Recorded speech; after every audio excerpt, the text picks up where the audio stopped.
In today's episode of Willful, we spoke with Sheryl Gordon, a technical trainer, philanthropist, and author of the book, A Rewording Life. Sheryl co-wrote her book with 1,000 other Canadian contributors who, like her, find meaning and validation in the world through words. Do you remember who was the first person that you reached out to and said, will you write an indelible sentence for this book idea? I definitely remember I went to the Toronto Reference Library because I heard Jane Urquhart was going to be there.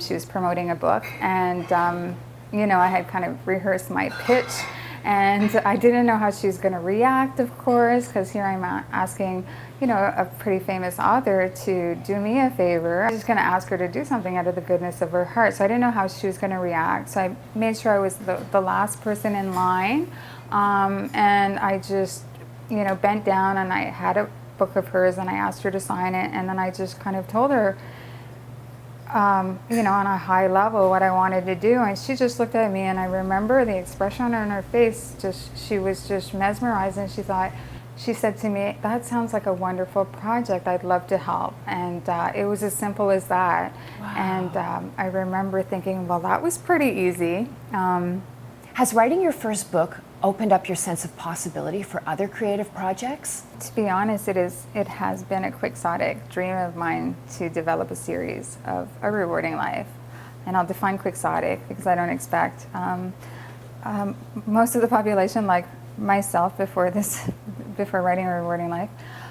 So quixotic means to be highly idealistic, and that basically is me in a nutshell. So yes. I don't know if it'll materialize, but I would love to develop a book for each country. So A Rewording Life with American contributors who make my life rewarding, and Australia, New Zealand, England, all of the English-speaking countries, and bring awareness to not only our language, which I think is in peril because of Twitter and all of the sound bites and our, proclivity to watch videos instead of reading books. And also to raise money to end this inexorable disease.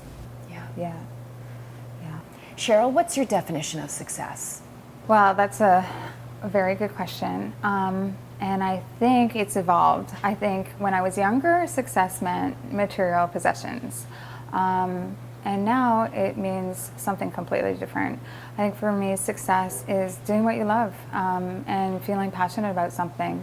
And, even though writing may not bring you financial independence, it has really given me, it has made me become more, connected, or more grounded. To yourself, you mean? Or? I guess it's just, I don't know what I'm trying to say here.